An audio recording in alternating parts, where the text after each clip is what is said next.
buenas noches, muchas gracias por acompañarnos. Estamos totalmente en vivo en miércoles de Perspectivas, 11 de octubre. Por cierto, un saludo a todos los que viven en la zona de la Basílica de Zapopan, porque pues hoy comienzan todos los arreglos, los puestos, la vendimia que hay en torno a la Basílica, porque mañana sabemos la procesión de la Virgen de Zapopan que recorre una buena parte de nuestra metrópoli, que por cuestiones relacionadas sobre todo a la línea 3 del tren ligero será por la avenida Américas, pero seguro que muchas personas también están pensando en que mañana es día de asueto, muchas personas no trabajarán, pero aquí estamos en Perspectivas para discutir temas muy interesantes y temas que tienen que ver con la coyuntura política y también hay que decirlo con la coyuntura económica. Estamos metidos de lleno en la renegociación del Tratado de Libre Comercio de América del Norte. El día de ayer comenzó la cuarta ronda de negociaciones, poniendo el acento en específico en el tema de la industria automotriz y algunas condiciones medio leoninas que ha colocado Donald Trump sobre la mesa y que empiezan a mandar un mensaje de que puede ser que estemos ante el fallecimiento, ante la muerte del Tratado de Libre Comercio de América del Norte, al menos como lo conocemos hasta ahora. Y para platicar del tema, saludo a Sergio Negrete, él es economista, académico, especialista, ha estado con nosotros en Perspectivas en otras ocasiones. Sergio, ¿cómo estás? Muy buenas noches.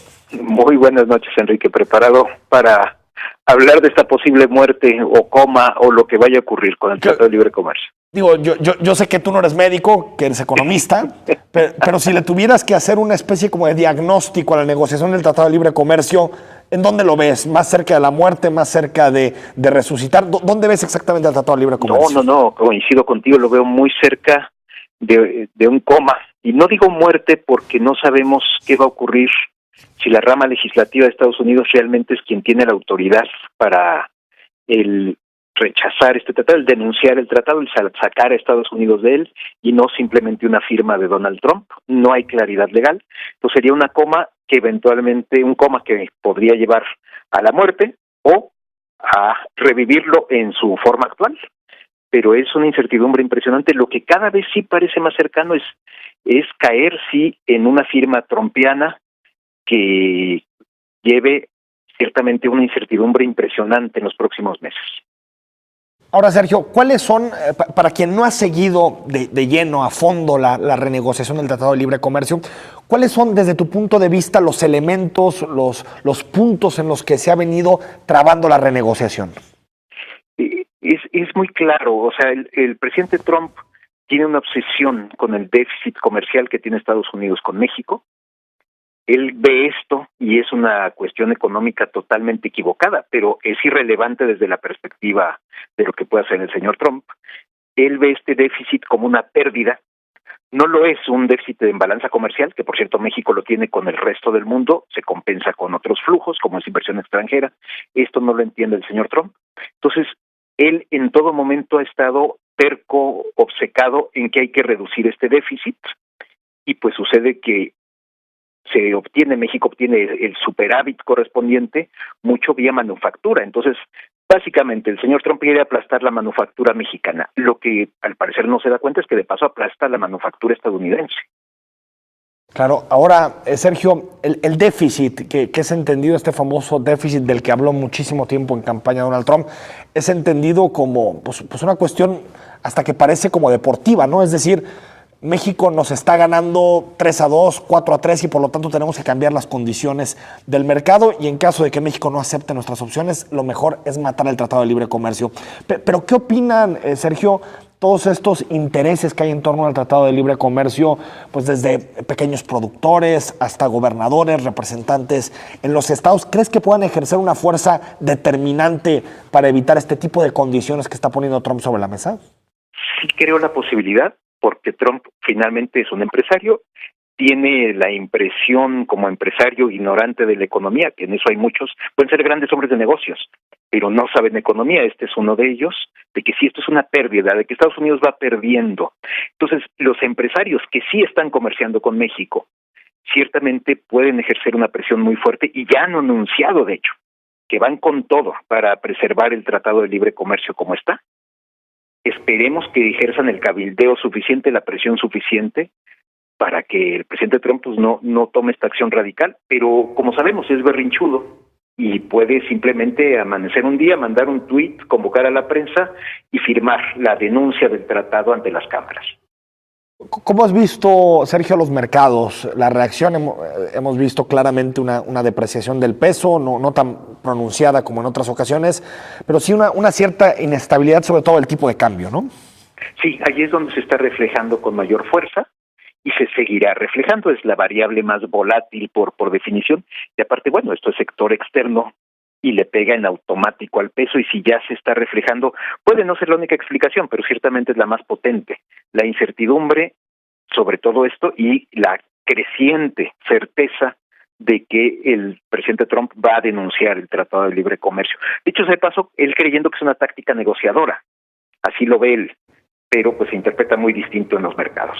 ¿Cómo has visto la reacción de los demócratas, Sergio? Porque por un lado los demócratas han tenido una rama, yo diría, pro libre comercio que se ha afianzado durante muchos años, no tan marcada en gente como Bernie Sanders, por supuesto, pero sí como Hillary Clinton o incluso el propio Barack Obama en su momento. No sé si ves las mismas posturas que Trump, o hay posibilidad de que con una mayoría demócrata en 2018 evitemos, digamos, la salida del Tratado de Libre Comercio. Es evitable en un sentido. Hay buena parte de los demócratas que tienen un segmento, digamos, un proteccionista. ¿Por qué? Porque están muy influidos por los sindicatos estadounidenses, y los sindicatos estadounidenses, cada quien aquí busca protegerse. No los condeno, esto no es una condena, es una defensa que ellos hacen. Pues obviamente toda protección que tengan de competencia internacional favorece a sus agremiados, es una actitud natural la que toman, e influyen en muchos políticos, particularmente demócratas. Aquí la paradoja impresionante es que el partido más libre comercio, digámoslo así, es el republicano, el que encabeza Donald Trump. La parte moderada, entonces, ¿no?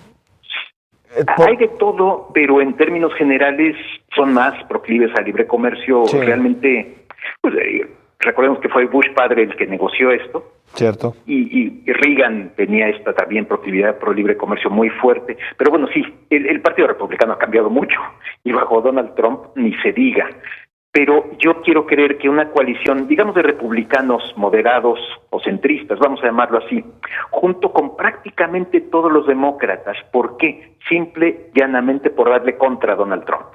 Pues si yo no voy a votar contigo, voy a votar contra ti, a pesar de ciertas presiones, por ejemplo, de sindicatos. Entonces yo ahí sí tendría la confianza de, si esto llega a las cámaras legislativas, incluso ahora, no esperar a 2018, sino ahora, con la composición actual del Congreso estadounidense, que no se aprobara una solicitud de Trump de salirse del TLC.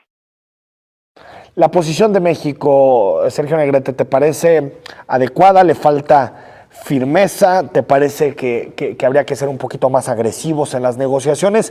¿O que de alguna forma la diplomacia mexicana, la Secretaría de Economía, quienes están encargados de la negociación, han llevado hasta este momento bien las negociaciones?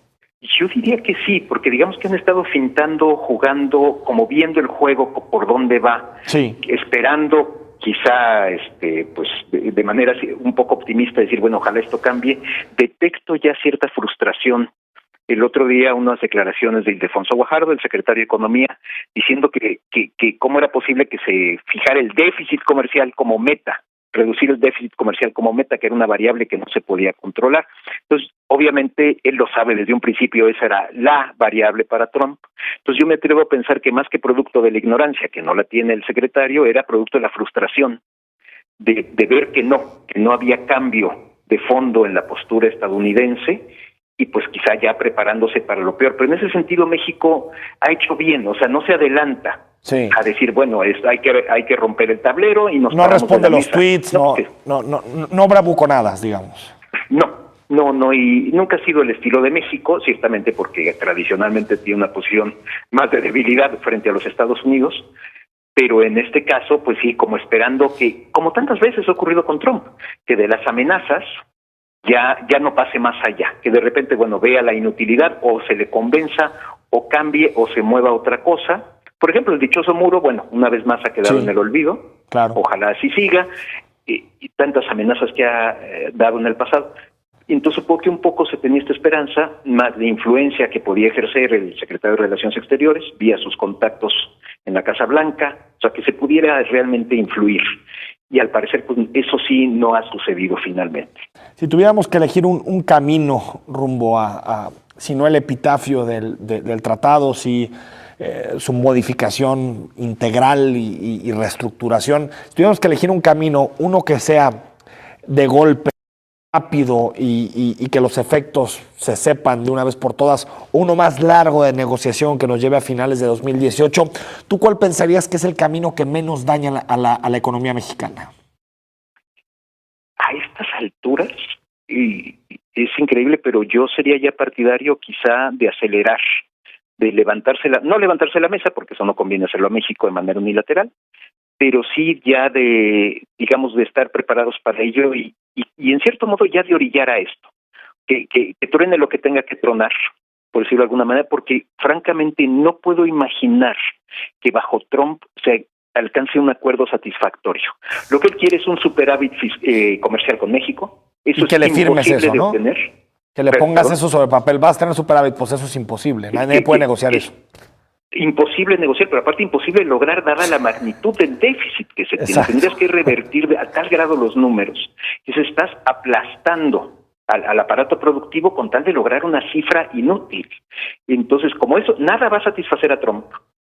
Trump yo creo que eventualmente va a acabar haciendo la denuncia del tratado y entonces, pues de una vez, en ese sentido, ya yo lo que espero que el gobierno mexicano esté haciendo, y obviamente si lo está haciendo es con discreción, no lo va a informar públicamente, es asesorándose con los mejores abogados posibles de Estados Unidos en materia comercial y en materia legislativa para los pasos que siguen. Quizá no tomarlos a México, pero sí que los tome una cámara empresarial, un gobernador, un grupo de legisladores, y que México esté muy atento a este proceso. Que eso en Estados Unidos funciona, ¿no? Los contrapesos, el poder judicial, el poder legislativo, es decir, ahí siempre hay una ruta para contrapesar las decisiones de Trump.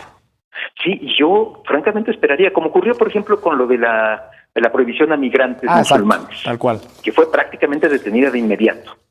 Entonces, que una firma similar, en este caso de salida del TLC, igual, sea de entrada congelada por un juez, que obviamente irá escalando, llegando a la Suprema Corte, y a veces son procesos lentos, no es tan rápido esto, a menos que Trump presionara mucho también, que lo ha hecho, pero estamos hablando pues de meses.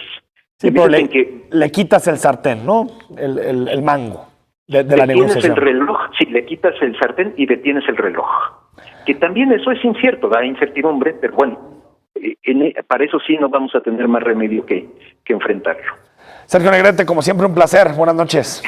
El placer mío, ya lo sabes. A tu auditorio, muchísimas gracias. Gracias, un abrazo. Ahí está la opinión de Sergio Negrete, alguien que conoce de fondo el Tratado de Libre Comercio de América del Norte, las negociaciones. Vamos a seguir platicando de este tema y sobre todo hacer un balance. ¿Nos ha beneficiado o no el Tratado de Libre Comercio de América del Norte después de prácticamente 23 años de su entrada en vigor? Estamos en Perspectivas. Escríbenos #Perspectivas a mi cuenta personal @EFTousaint con /S o @Canal44TV si nos quieres mandar un mensaje, un comentario, una crítica, una recomendación, lo que gustes. Estamos en Perspectivas y más adelante platicamos sobre independientes, un tema muy interesante.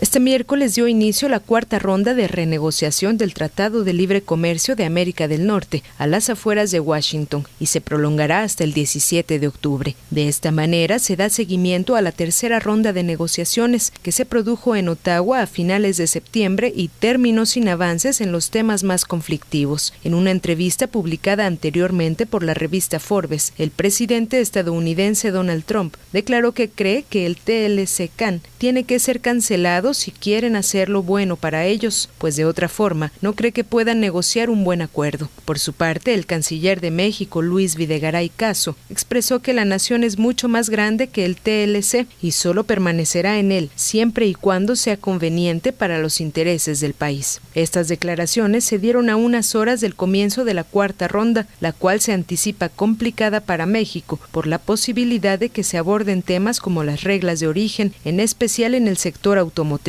Y el asunto de los salarios, pues hay amplias diferencias entre ese beneficio para los trabajadores de los tres países. Tratado de Libre Comercio de América del Norte en horas clave en la negociación. Ya platicamos con Sergio Negrete, desde su punto de vista, vamos a un escenario, si no tal vez de muerte a corto plazo, sí tal vez en un periodo de 12, 15, 16 meses, podríamos estar hablando de que quede enterrado por completo el Tratado de Libre Comercio de América del Norte. Y para seguir platicando de este tema, saludamos a José Avelino Torres Montes de Oca, coordinador de la maestría en Economía del CUSEA. ¿Cómo estás? Muchas gracias. ¿Cómo te digo, José Avelino? ¿Cómo prefieres, maestro? José Avelino. Maestro, ¿usted tiene la misma interpretación? ¿Ve que la negociación del Tratado de Libre Comercio apunta a una muerte del tratado? Está conflictivo, desde luego. Hemos visto que desde que ganó las elecciones el presidente Trump ha sido más o menos en la misma dirección sus posturas, señalamientos y sus estrategias, ¿verdad? Siempre que inicia una etapa más en la negociación, arrecia las posturas. Sobre la mesa, ¿no? Así es. Da un manotazo sobre dice, la ¿no? mesa. Pero esta actitud es no más frente a México, es frente a todo el mundo. Desgraciadamente, en este caso, pues somos nosotros los que en este momento nos está tocando. Y bueno, y lamentablemente nosotros somos el referente para el resto del mundo en la forma de negociar. Nos sentamos en la mesa. En la forma de negociar con el presidente Trump, ¿verdad? Con el bravucón. Sí, maestro, pero los intereses que hay alrededor, creados en torno al TLC, creo que son mucho más fuertes que los que están en contra, ¿verdad? Es decir, ¿te parece que toda esta red de empresarios que se beneficia del Tratado de Libre Comercio, importadores, exportadores, incluso las asociaciones de consumidores que tú sabes que en Estados Unidos son muy fuertes, ¿tú crees que pueden detener estas ansias de Donald Trump? Sí, y no nada más eso, el comercio, como 12 estados viven fundamentalmente el comercio con México, de las ventas a México. Todo eso se afectaría, ¿verdad?, con el tratado de... ¿Pero por qué no lo han presionado todavía? Las ventas fronterizas, comercio fronterizo. Yo creo que sí lo presiona, ¿no?, de diferentes maneras. Pero pues no hemos visto, yo no he visto que haya movido su posición ni un ápice. Pero, a ver, ha habido rondas de negociación, digamos, como que sentar las bases de las particularizaciones que en una segunda etapa se tendrán que dar. Es decir, lo que ellos llaman textos consolidados, o sea, que ya acordamos esto y en esta directriz nos vamos sobre este tema. Y han ido acordando, y lo más difícil va quedando más al último, ¿verdad? Entonces, pues como bien decías, ya inició la cuarta ronda de negociaciones, ¿verdad? El día de hoy, oficialmente el día de hoy. Pero desde ayer partieron para allá, ¿verdad? Ahora, los negociadores. Ahí lo interesante, maestro, y también que tiene que ver con la forma de entender pues, las negociaciones, todo de Donald Trump, pues tiene, maestro, mucho que ver con si al final lo que busca aquí Donald Trump son beneficios para Estados Unidos o una victoria política. Porque a veces parece que Donald Trump lo que quiere es decir, miren, logré derrotar a México en la mesa, les propuse condiciones leoninas, inaceptables para cualquier otro país, y sin embargo México aceptó. ¿Te parece que ese discurso, básicamente, ¿no?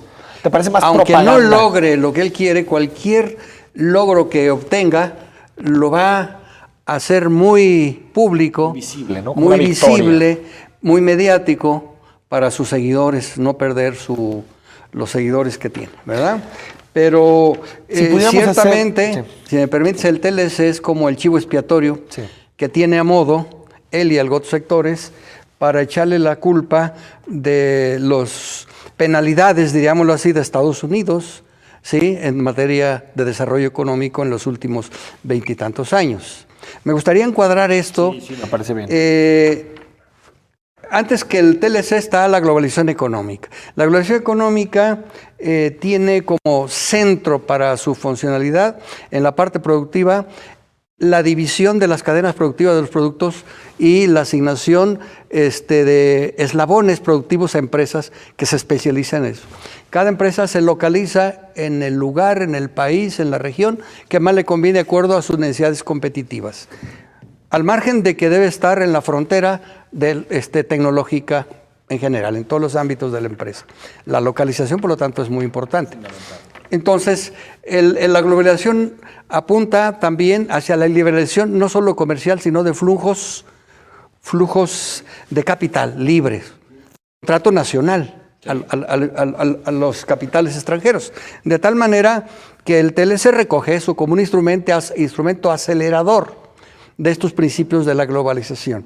Pero déjame decirte que salvo 2, 3 excepciones en el mundo, China en primer lugar, Vietnam, la India más recientemente, son países que se salen de la tónica. Primero, en las últimas 3 décadas, 1980 para acá, los ritmos de crecimiento económico han sido bajos en el mundo. Sí.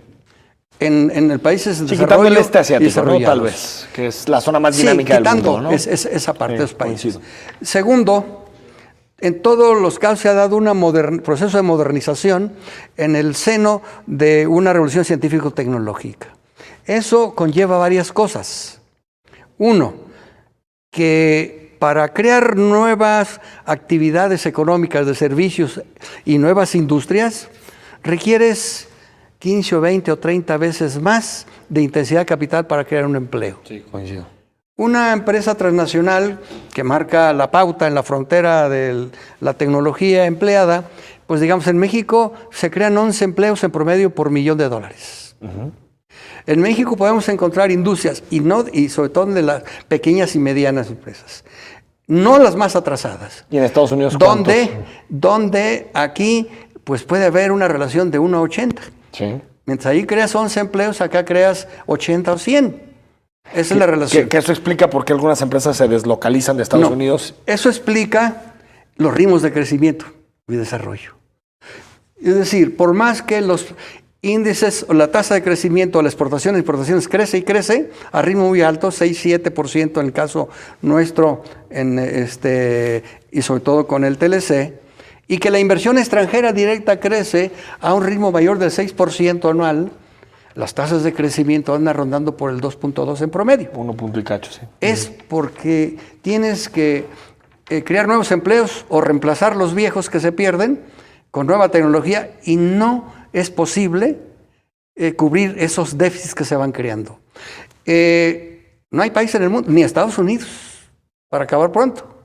Entonces vemos como España, un país que se ha desarrollado mucho, pero anda rondando a veces el desempleo del 28-30%. Bueno, yo ahorita lo bajó, sí, pero estaba... Pero en la crisis históricamente sí, tiene un desempleo anduvo por ahí. estructural muy fuerte. Muy fuerte. Y otros países que andan Pero también... el mexicano no es un desempleo alto. No, pero el subempleo. El subempleo sí, o la informalidad, ¿no? Es un indicador de atraso muy fuerte. Entonces, maestro, me gustaría, porque nos quedan 2-3 minutos para despedirnos. Sí, lo quiero decir que la globalización, todos los modelos de crecimiento, todos los procesos de integración económica conllevan desigualdades, sectores, regiones, países ganadores, grupos sociales ganadores y perdedores. Y por eso ves el norte de nuestro país, incluso el Bajío tal vez. Entonces, con los ganadores, sí, las 5 o 6 regiones de México. Y en Estados Unidos, realmente sus problemas de desempleo están por el comercio con China, que tiene más de 2,5 veces más el déficit que con nosotros. Segundo, y con Japón y con otros países, más que con nosotros. Con nosotros ha ganado competitividad su industria para competir en el exterior y para elevar el bienestar interno de su población. Con esto y con la migración. Entonces, esa es la verdadera realidad. Entonces no se puede decir el saldo comercial es tanto. La verdad es que si el ingreso en Estados Unidos, la desigualdad ha crecido, pero el poder de compra se ha incrementado muchísimo. Sí, claro. Y mucho se debe a la competitividad generada acá. Ahora, maestro, si tuvimos que hacer un balance, yo entiendo que es muy difícil hacer un balance sobre lo que nos ha dejado el Tratado de Libre Comercio en 1994 a la fecha, estamos hablando de 23 años, positivo, negativo, hay ganadores, hay perdedores, un balance general. O sea, en ese contexto de esas tendencias internacionales que te mencionaba, el porqué, pues obviamente es positivo. Claro, hay regiones, sectores y grupos sociales perdedores, ¿verdad? Eso también por la ausencia de políticas preventivas y también correctivas, sectoriales, ¿no? Y regionales de desarrollo local. Este anuncio de estas regiones especiales en Venezuela es bueno, pero esto hay que generalizarlo. Y parece una aspirinita, ¿no? Porque digo, la desigualdad es tan grande, cuando vemos las tasas de crecimiento, por ejemplo, de Querétaro, Guanajuato, no sé. El Bajío, Querétaro, San Luis Potosí, y lo comparas con Chiapas, Aguascalientes, Sonora, Nuevo León, Coahuila, 5 o 6%. Son Puebla, son los estados ganadores en la globalización, ¿verdad? Son los estados que les ha ido bien con el Tratado de Libre Comercio americano. Sí. ¿Qué tendría que poner sobre la mesa México para evitar este tipo de asimetrías? ¿O es imposible? Siempre lo generan los tratados. Es difícil, te diría. Hay que verlo más en el contexto amplio, en el tipo de resultados del modelo de crecimiento económico de globalizantes. Es parte de eso. Entonces, no cambiaría mucho, pero sí se requerían políticas, digamos, internas para lograr lo que China. Sí. China ha logrado esto porque parte de que ese poco impacto de la inversión extranjera y del comercio en nuestro crecimiento del PIB es el que todavía somos un país maquilador. Sí. No hay integración importante a la economía nacional de las empresas extranjeras y otras nacionales también que actúan igual. Entonces, en China es al contrario. Por eso, ese es un resorte que hemos perdido para el desarrollo, para el crecimiento y desarrollo. Maestro, lamentablemente no tengo que despedir, se nos agotó el tiempo, pero ojalá nos dé otra ocasión para esto da para más y con mucho gusto. Me gustaría, en otra plática, encuadrar estas pláticas en el enfoque general de lo que es un programa, un proyecto, un bloque de integración económica. De acuerdo. Y que estas discusiones, ¿cómo las podríamos encuadrar en eso? Muy didáctico, profesor. Gracias. Sí, al contrario. Al regreso platicamos sobre las candidaturas independientes. Solamente a la presidencia de la República, 36 candidaturas independientes que buscan a través de esta vía externa en los partidos llegar a los triunfos. Platicaremos con uno que está aspirando a un distrito local, que quiere ser candidato independiente, y también con un consejero, un ex consejero electoral que nos acompaña como analista. Estamos en Perspectivas. Escríbenos a las cuentas institucionales o #Perspectivas.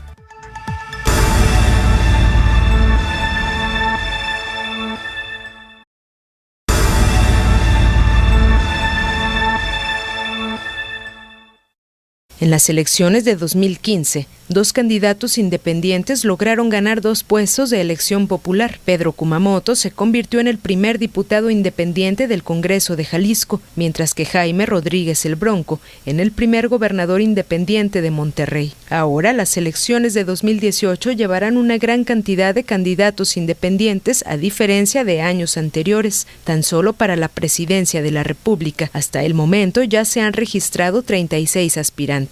En el caso del estado de Jalisco, van 22 personas que se registran ante el INE buscando una candidatura independiente y lograr un escaño tanto en la Cámara de Diputados como en la de Senadores, representando a Jalisco. Y a pesar de que algunos de los aspirantes independientes fueron militantes de partidos políticos o exfuncionarios públicos, ahora deberán comenzar a recabar firmas para lograr la candidatura que les permita aparecer en las boletas electorales. Las candidaturas independientes fueron, digamos, el gran actor, el protagónico de 2015, la elección intermedia de 2015. Ahí llegó el Bronco, llegó Kumamoto, distintos candidatos independientes. Después tuvieron, yo diría, una especie como de... se dimensionaron en 2016 y 2017, pero está claro que los candidatos independientes han sido fundamentales en algunas ciudades. Está también Morelia, gobiernan en Ciudad Juárez, y ahora vemos clarísimamente una efervescencia de candidatos, sobre todo a la presidencia de la República. 36 candidatos que buscan 866,000 firmas para ser candidatos independientes. Saludamos a Pablo Montaño, él aspira a ser candidato independiente del Distrito 8 local, bueno, más bien federal. ¿Cómo estás, Pablo? Muy bien, Enrique, muchas gracias. Buenas noches a todo tu auditorio y un gusto estar aquí con ustedes. Gracias por acompañarnos. Mario Ramos, ¿cómo estás? ¿Qué tal, Enrique? ¿Cómo te presento? Buenas noches, como un ciudadano... Profesor de la Universidad de Guadalajara. Mira, mucho mejor que antes. Profesor de tiempo completo de la Universidad de Guadalajara. Oye, Pablo, platícanos un poquito los requisitos que tienes que cumplir para ser candidato independiente, el número de firmas, cómo las vas a recabar, cuándo comienzas, cuándo tienes como fecha límite para mostrar las firmas. Bueno, el proceso comienza con una carrera contrarreloj, que es juntar todos los requisitos que el INE te marca para poder convertirte en aspirante, ¿no?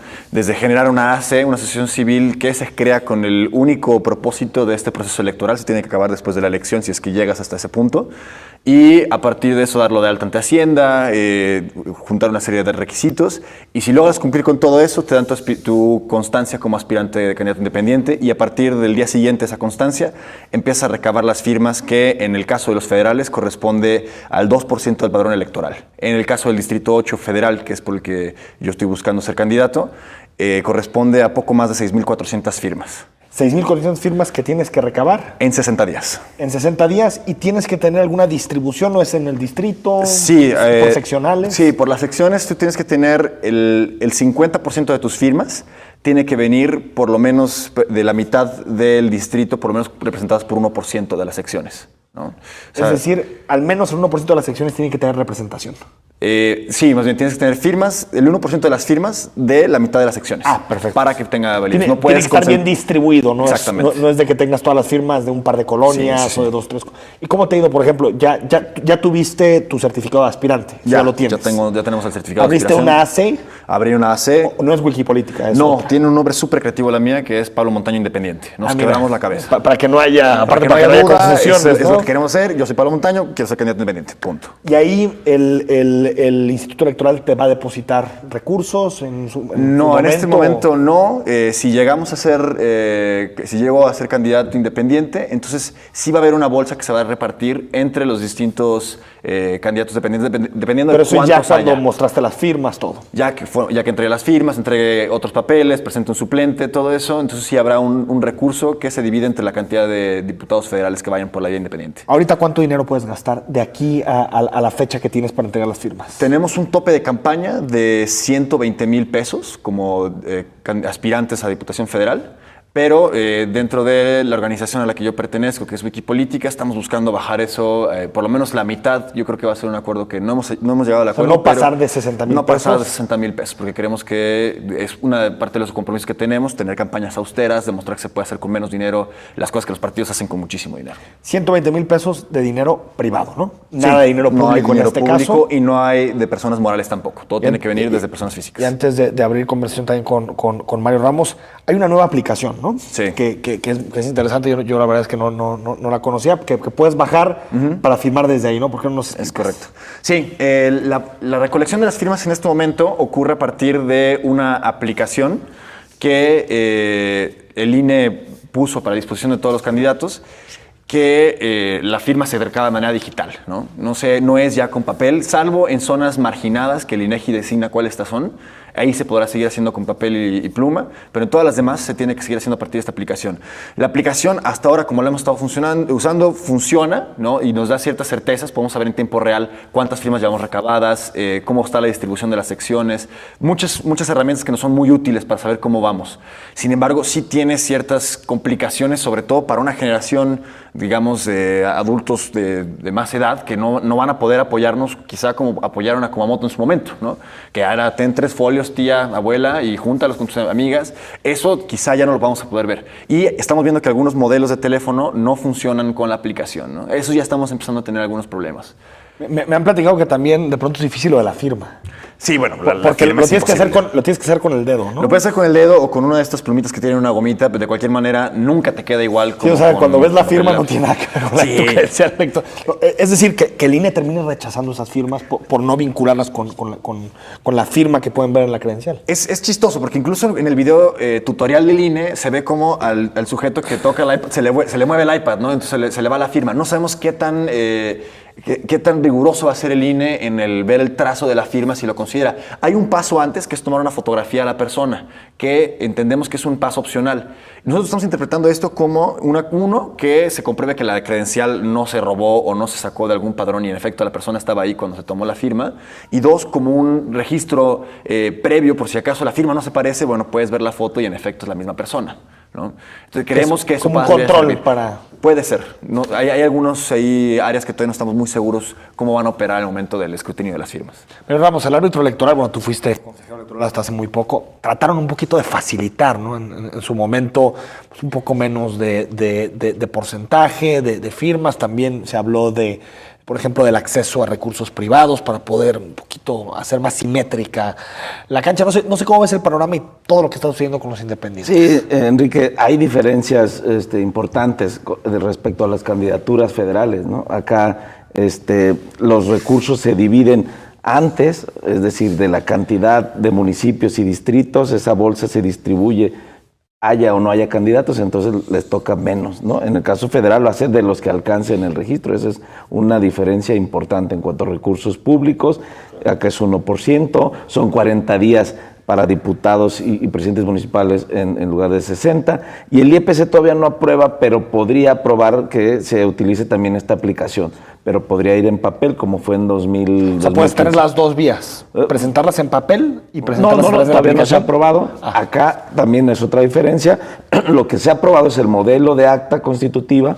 Aquí ya pueden los independientes abrir su asociación civil, acudir al SAT, acudir al banco para hacer estos registros, que ya les van tomando ventaja, ¿no? Y la convocatoria, el Instituto Electoral tiene hasta el 7 de noviembre para aprobar la convocatoria, y del 13 al 19 de noviembre es el plazo para que puedan presentar sus cartas de intención de candidatura independiente. Entonces hay algunas diferencias. Diferencias entre lo local y lo federal, Lo ¿no? local y federal, el IEPC no está obligado a utilizar o aprobar la aplicación, pero bueno, pues tiene muchas ventajas, tiene algunas desventajas. No sé, es probable que sea a través de esta aplicación. Pero en general parece más fácil, ¿no?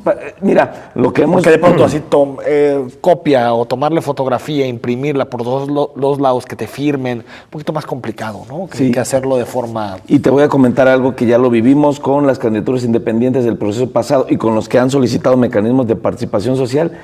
La aplicación va a reducir en mucho el error humano, porque acá tenían que registrar la clave del lector, y entonces cuando el INE validaba las firmas y nos regresaba, había muchas que decían registro inelegible, o sea, no estaba legible, ¿no? Entonces ponías 4 y parece 9, y entonces podría estar bien y no era un registro falso, pero no entraba como válido. Entonces yo creo que acá no va a haber ese error. Al final, ¿cómo quedan las condiciones para los independientes? ¿Te parecen justas, equilibradas, o te parece que sí compiten en desventaja? En desventaja, injustas, inequitativas frente a los partidos políticos. Una serie de requisitos tremendos, ¿no? Lo que tú mencionabas, nosotros en el Instituto Electoral la ocasión pasada tuvimos que tomar algunos acuerdos, elevar el financiamiento, o la posibilidad de recabar financiamiento privado hasta el tope de gastos de campaña, pero también la posibilidad que ellos tenían, les ampliamos el plazo, ¿no? En el proceso pasado tenían que acompañar con una copia de credencial de elector. Afortunadamente esto se reformó, ya no es necesario, ¿no? Porque había mucha gente que te quería firmar, pero no te quería dar una copia. Digo, ahora con la aplicación pues tiene que haber confianza para entregarte la fotografía, ¿no? Yo creo que sigue existiendo inequidad. Tendrá que venir posterior a la elección de 2018, es mi opinión, una reforma para que les ponga el piso más parejo frente a los candidatos de partidos políticos. Ahora, Pablo, ¿quién puede firmar de apoyo a un independiente? Alguien me preguntaban, yo quiero firmar por ejemplo, Marichuy, una candidata del Ejército Zapatista, del Consejo Nacional Indígena. Sí. Pero al mismo tiempo me gustaría apoyar a Kumamoto para el Senado, me gustaría apoyar a alguien para presidente municipal. Entiendo que eso sí se puede hacer, pero no sé, hay restricciones para apoyar a dos independientes al mismo puesto, ¿no? Eso sí, no puedes tú apoyar a dos independientes que van para exactamente el mismo puesto. Se toma únicamente la primera firma que entre al sistema del INE. Pero lo que tú estás proponiendo, lo que estás mencionando, claro que se puede. Tú puedes apoyar a uno de cada una de las distintas boletas que vas a recibir ese día, del día de la elección. Tú podrías firmar por ellos, ¿no? ¿Y un independiente de quién se apoya? Por ejemplo, ¿tú te apoyas de un equipo? ¿Hay auxiliares que suben las firmas? ¿Tú mismo lo haces? Yo creo que es una muy buena pregunta, que igual tiene una respuesta muy larga. Yo creo que todos los independientes son dependientes de alguien, ¿no? No hay un independiente absolutamente independiente. Y hay que analizar de qué depende. Por ejemplo, en el caso de mi aspiración a diputado, yo dependo de mi círculo social, de los amigos, de la gente que cree en Wikipolítica, de la gente que ha visto que los candidatos independientes tienen ciertas características, sobre todo cuando van respaldados con algunos principios. Habrá otros que dependerán de cierta estructura partidista que heredaron al salirse de un partido. Sí, que no les dieron la candidatura y dijeron vámonos. Vámonos, sí, y se llevan su gente. Habrá otros que dependerán de grupos sociales o de, como Marichuy, que lo mencionas, ¿no? Del Consejo Nacional Indígena y de grupos muy claros que los apoyan. Yo creo que ahí es donde reside la clave de si alguien es de quién es dependiente, ¿no? Y ese es donde se tiene que ser el balance. Vamos al corte, estamos con Pablo Montaño, que es aspirante a candidato independiente por el Distrito 8 Federal, con Mario Ramos, ex consejero electoral, profesor de la Universidad de Guadalajara, analizando el panorama de los candidatos independientes rumbo a 2018. Estamos en Perspectivas.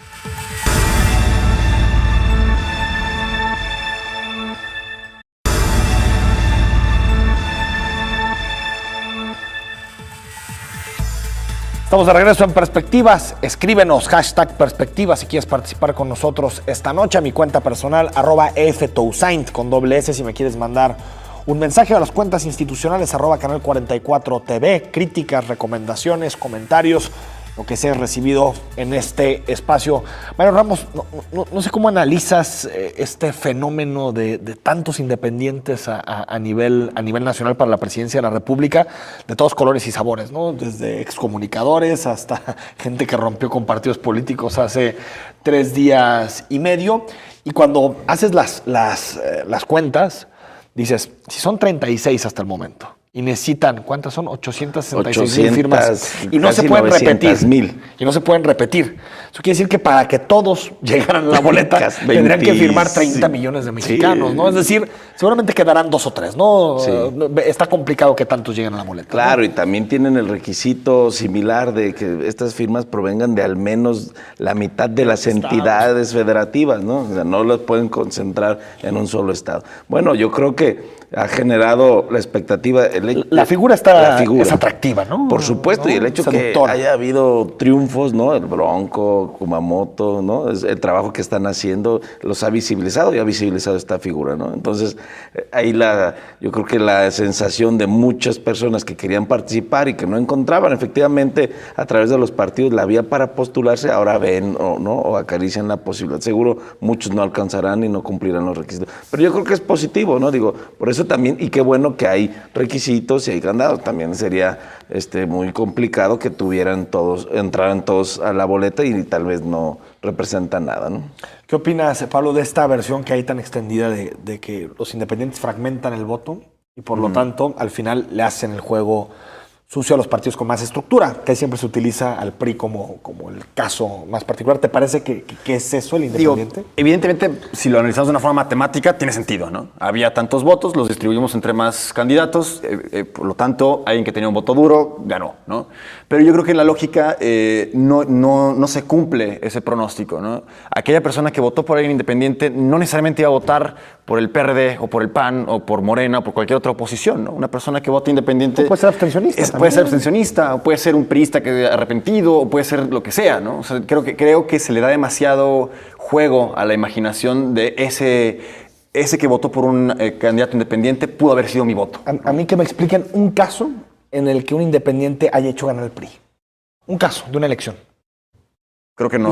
Creo que no hay. No estoy pensando en los últimos. Habrá alguno, pero me parece una hipótesis tan desarrollada y tan secundada en medios de comunicación que uno pensaría que hay 50 ejemplos para estas teorías de... Está, por ejemplo, el caso del Estado de México, sí, en que la candidata independiente obtuvo, creo que fue 1.7%, y que tal vez si el 1.7% todo subido a Morena, pues en ese momento hubiera habido casi un empate técnico entre Del Mazo y Delfina. Pero me parece que juzgar las candidaturas independientes como un todo de pronto es complicado, ¿no? Sobre todo que tú competiste como partido político, tuviste la oportunidad de convencer a la gente. Tuviste un presupuesto muchas veces más grande que el de los candidatos independientes y no lo lograste convencer, y esas personas se fueron por ahí que no tenía colores, que no tenía institución, que no tenía gente que cuidara las casillas. Bueno, el problema no es el independiente, el problema eres tú, ¿no? El problema eres tú, que no logras convencer al electorado y que no lo has logrado hacer durante tantos años, ¿no? Yo creo que ahí es donde tendrían que cuestionarse los partidos. Por ejemplo, en tu caso particular, ¿por qué decidiste ser candidato independiente o cuándo lo decidiste? Lo tenía ya pensado desde hace rato y ha sido un proceso platicarlo mucho sobre todo con mi esposa, ¿no? Hemos estado discutiéndolo y yo creo que urge la necesidad de politizarnos, ¿no? La necesidad de que la gente que estamos en otros espacios, he estado mucho en crítica política, he estado en la academia como profesor, y llega un punto de dices, es que si no nos metemos nosotros, alguien más va a ocupar esos lugares, ¿no?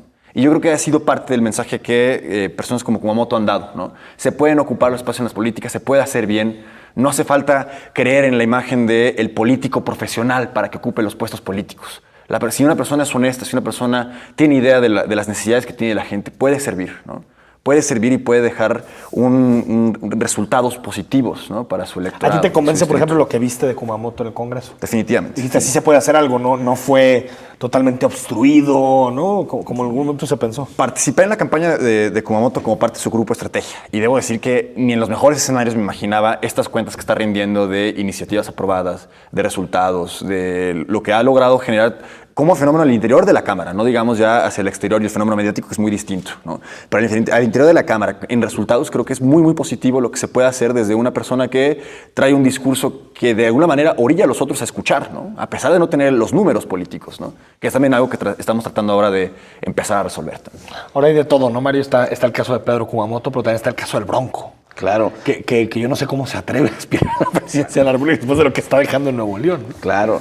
Y decían al inicio, bueno, hay de independientes a independientes, o independientes de qué. En la pregunta anterior que hacía, si los candidatos independientes favorecen o no a un partido, o si jalan los votos o no de un partido político, depende quién. Caso de Margarita Zavala, tal vez ella se apoye principalmente de militantes y de simpatizantes del PAN. A lo mejor el afectado, ¿no? Podría ser el Partido Acción Nacional. Hay que decirlo, en el caso de Nuevo León, quien apoyó al Bronco, y queda claro en los distritos y todo, son sobre todo una base electoral muy priista. Claro, y aquellos candidatos que provienen de la sociedad civil organizada, empresarios, donde tal vez van a ir más por un voto, ¿no? De abstencionistas, de indecisos o de gente que no está votando, o sí de algunos otros partidos, ¿no?